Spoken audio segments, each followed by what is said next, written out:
করে যে জীবনের কাজে শুরুতেই ভালো হয়।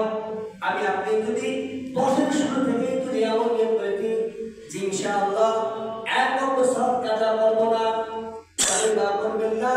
আল্লাহ তাআলা 29 নম্বর পারার মধ্যে সূরাতুল জিনের মধ্যে বলেছেন, আল্লাহ পাক সুবহানাহু ওয়া তাআলা বলেন, আউযু বিল্লাহি মিনাশ শাইতানির রাজীম, বিসমিল্লাহির রহমানির রহিম, ওয়া মা খালাকতুল জিন্না ওয়াল ইনসানা ইল্লা লিয়াবুদুন।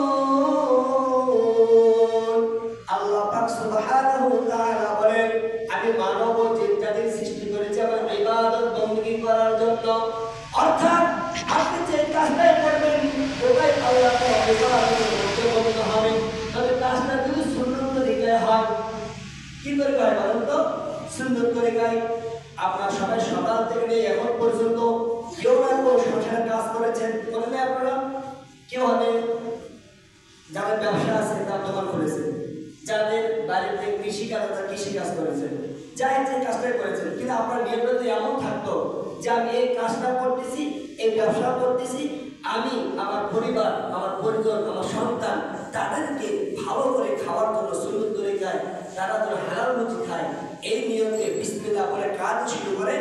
যত সংসারের কাজ করবেন তত সব লেখা থাকবে।